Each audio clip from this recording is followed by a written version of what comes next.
Why do you keep waking up at 2 or 3 a.m. to use the bathroom, even when your bladder isn't full? If that sounds familiar, you're not alone, and the reason might surprise you. It's not just about aging or drinking too much water. The real issue often lies in when you drink, not how much. In this video, you'll discover the science behind nighttime urination, including the role of a key hormone called vasopressin, how kidney function changes as we age, and the common hydration mistakes most people don't realize they're making. Stay with me until the end. We'll walk through a simple, science-backed routine you can start using tonight to sleep longer and deeper without interruption. Why aging disrupts your bladder's rhythm. As we age, our body's internal systems begin to shift in subtle, yet powerful ways. One of the most important, yet often overlooked, changes involves a hormone called vasopressin.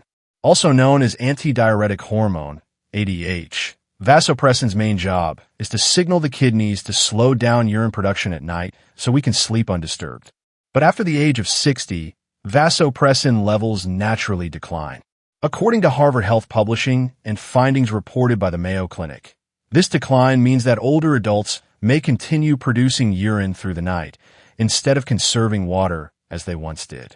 As a result, the bladder fills faster and the signal to urinate comes earlier, even if fluid intake remains the same. It doesn't stop there. The kidneys themselves also become less efficient with age. The glomerular filtration rate, GFR, which reflects how well kidneys are filtering waste and excess fluid, tends to decline steadily after midlife.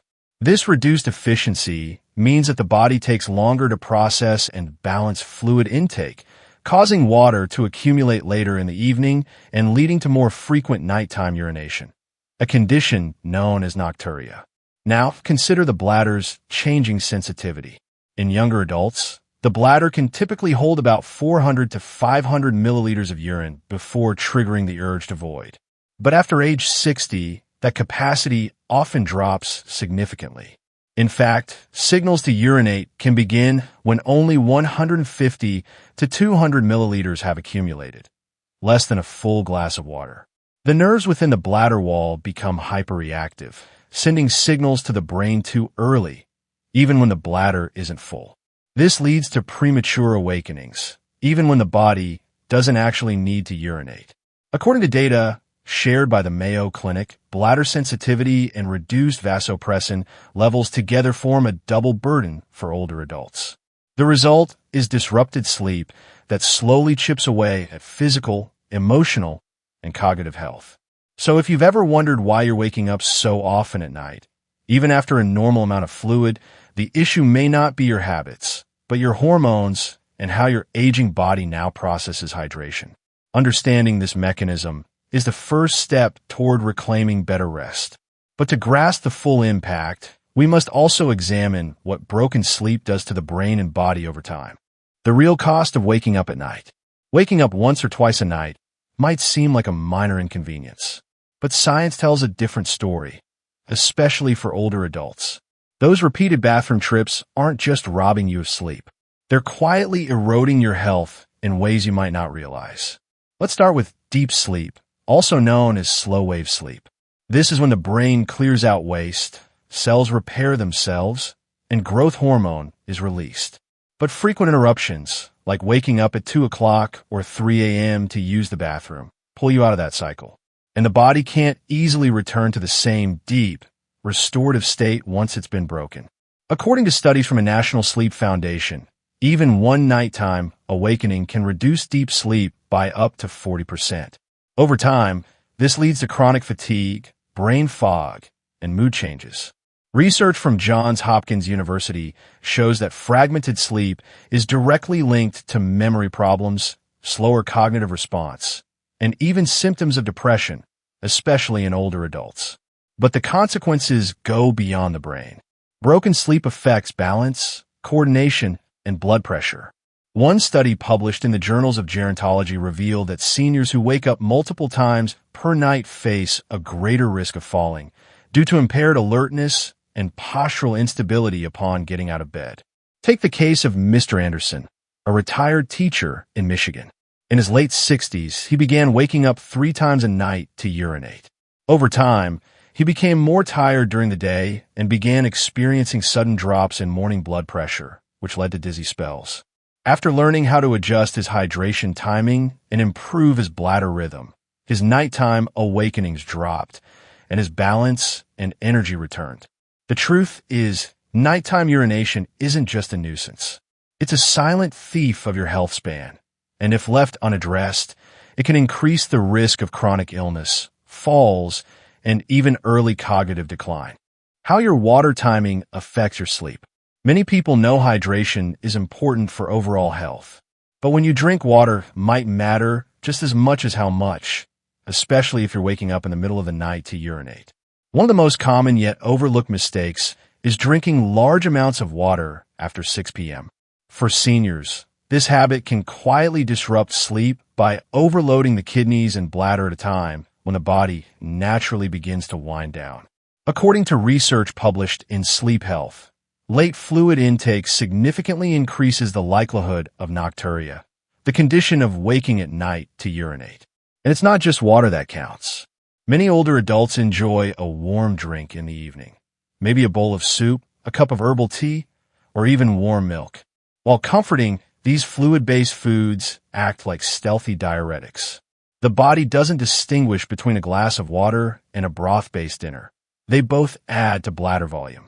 In fact, data from the Cleveland Clinic notes that evening consumption of fluids contributes to increased nighttime urine production by nearly 33%. So, how can you stay hydrated without disturbing your sleep? The answer lies in smart water distribution. Try front-loading your hydration. Drink more in the morning around breakfast. Maintain steady sips throughout the afternoon. After 5 p.m., gradually taper off your intake. One simple example is Mrs. Evelyn Carter, a 72-year-old woman from Ohio. For years, she drank her calming ginger tea at 9 p.m., believing it helped her sleep. But she kept waking up at 2 a.m. After learning how evening fluids impact bladder sensitivity, she made one small shift. She moved her tea time to 5:30 p.m. Within a week, she started sleeping for 6 continuous hours, something she hadn't done in over a decade. The lesson? It's not just how much you drink, it's when. By aligning your hydration schedule with your body's natural circadian rhythm, you can reduce nighttime urination, improve kidney function at night, and restore your body's ability to sleep soundly.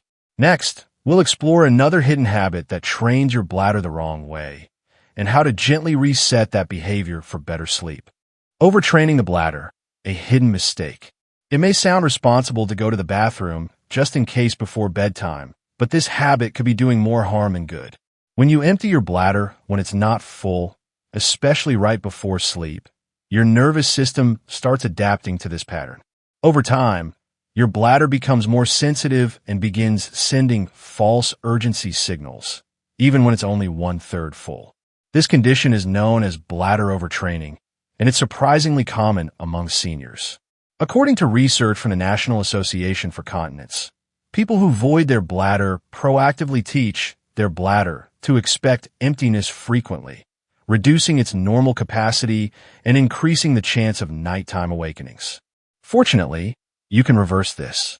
The goal is to retrain your bladder and nervous system to respond only when truly necessary. One effective method is deep diaphragmatic breathing. Before bed, sit or lie down with one hand on your chest and the other on your belly. Slowly inhale through your nose for 4 counts, hold for 2, and exhale for 6. Repeat for 5 minutes. This activates the parasympathetic nervous system, calming the bladder nerves and reducing false signals. Another helpful trick? A gentle abdominal massage in a clockwise motion just below the navel. This can relax the bladder wall and reduce unnecessary signals of urgency. Take the story of Mr. Lee, a 74-year-old retiree. For years, he made sure to urinate at least twice before bed. But after learning about overtraining, he began using breathing exercises instead. Within 2 weeks, his nightly awakenings dropped from 3 to 1. The takeaway? Listen to your body, but don't preemptively force it to act. With simple techniques, you can break the cycle and restore your bladder's natural rhythm. The ideal water routine for seniors. Many older adults ask the same question: how do I stay hydrated without waking up all night? The answer lies in timing, and it's simpler than you think. As we age, our kidneys and bladder function differently. They become more sensitive to both volume and timing of fluid intake. That's why setting up a hydration routine based on your circadian rhythm is key. Here's a clinically supported guideline. Drink 70% of your daily water intake between 6 a.m. and 3 p.m. This aligns with peak kidney function. Between 3 p.m. and 6 p.m., begin to taper down. Sip only when thirsty. After 7 p.m., keep total fluid intake under 150 milliliters, about half a small glass of water. This isn't about drinking less, it's about drinking smarter. But what about nighttime medications? Many seniors take medications at night for blood pressure, diabetes, or joint pain. Swallowing pills often feels like it requires a full glass of water. But unless your doctor specifically instructs otherwise, that much water isn't necessary.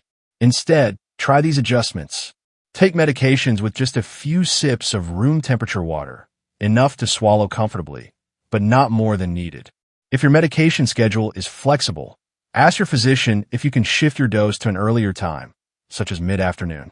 For thirst related to medication, drink one sip at a time, spaced out, rather than a full glass. Mrs. Janet Turner, 68, had been waking up 3 times per night. After moving her evening blood pressure pill to 4 p.m. and reducing water after 6 p.m., her sleep transformed. Within 10 days, she began sleeping 6 uninterrupted hours. Hydration timing is not just a wellness tip. It's a sleep prescription. By respecting the body's natural processing rhythm and making small, evidence-based adjustments, you can stay hydrated and sleep deeply. Next, we'll talk about how to distinguish between a real bladder signal and one driven by anxiety. Understanding your bladder signals versus anxiety. Not every urge to urinate at night is truly physiological. In many older adults, especially those experiencing chronic stress, bladder sensitivity may be confused with anxiety-based signals. So how do you tell the difference? A true physiological urge gradually builds and remains persistent until the bladder is emptied. An anxiety-driven urge, on the other hand, often arises suddenly and can disappear with relaxation. The autonomic nervous system, which controls involuntary functions like heart rate, digestion, and bladder signaling, is highly reactive to emotional stress. Studies from Harvard Health confirm that heightened sympathetic activity, the fight-or-flight response, can lead to increased bladder sensitivity and urgency. That's why calming the nervous system before bedtime is one of the most effective tools to prevent false alarms. Try this 5-minute nightly routine. Sit or lie comfortably in a quiet room. Inhale through your nose for 4 seconds. Hold for 2. Then exhale slowly through your mouth for 6. Repeat for 10 to 12 cycles. Place one hand on your chest and one on your lower abdomen to stay grounded. This combination of deep breathing and mindfulness tells the bladder, we're safe. We're not in danger. Over time, these signals reduce false urgency and support longer stretches of uninterrupted sleep. Incorporate foods that nourish the nervous system, like magnesium-rich leafy greens or omega-3s from walnuts and flaxseed. Avoid caffeine or sugar after 3 p.m., both of which can increase nervous tension. When body and mind learn to cooperate, even nighttime bladder cues become predictable and manageable. Coming up, let's hear some real-life success stories from seniors who made simple changes and got real results. Let's meet 3 people whose lives were quietly changed by adjusting how and when they hydrate. Case 1. Mr. Richard M., 73, California. He believed frequent nighttime urination was just part of getting older. He drank a full glass of water with dinner at 7:30 p.m. and would wake up twice every night. After learning about hydration timing, he shifted 80% of his water intake before 3 p.m. and sipped no more than 100 milliliters after 6 p.m. Within 2 weeks, Richard was sleeping 7 hours straight and waking up refreshed. Case 2. Mrs. Linda G., 69, Georgia. A lifelong herbal tea lover, Linda enjoyed her chamomile at 9 p.m., believing it helped her relax. Yet she woke at 1:30 a.m. every night without fail. After learning that tea counts as fluid, she moved her cup to 5:30 p.m. The result? No more 1 a.m. interruptions. Case 3. Mr. Tom H., 75, Florida.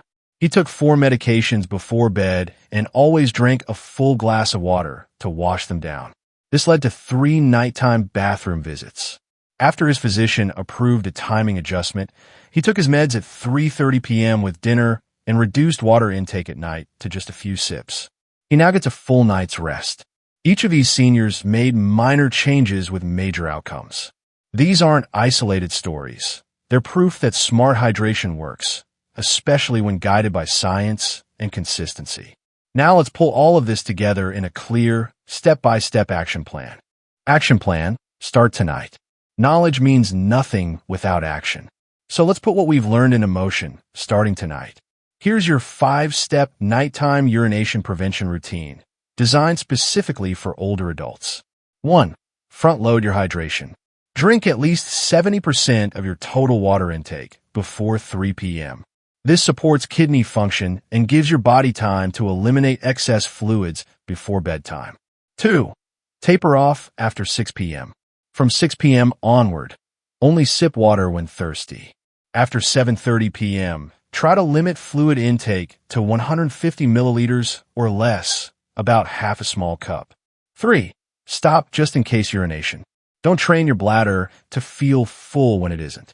Skip those unnecessary bathroom visits before bed. Only go if you feel a real, strong urge. 4. Reset your nervous system. Practice 5 minutes of deep breathing and abdominal relaxation before bedtime. This helps reduce false urgency signals from your bladder. 5. Track your results. Use a sleep and hydration journal or a tracking app to note your fluid intake, bedtime habits, and nighttime awakenings.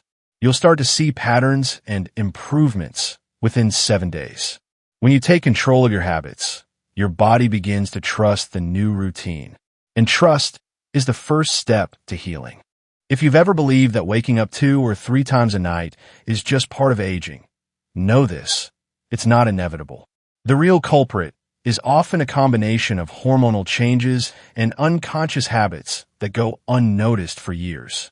Vasopressin levels decline, kidneys slow down, and bladder nerves become more sensitive, but none of these changes are beyond your control. By simply adjusting when and how you drink water, you can reclaim the deep, restorative sleep your body deserves. It doesn't require medication, expensive devices, or drastic measures. Just science-backed habits and awareness. So tonight, as you sit down for dinner or prepare for bed, ask yourself, what would it feel like to wake up rested, alert, and energized? That reality is closer than you think. If this video helped you, please leave a comment with your experience. Share it with a loved one or a fellow senior who might be silently struggling with the same issue. Let's build a healthier, better rested community together. And remember, your best nights are still ahead.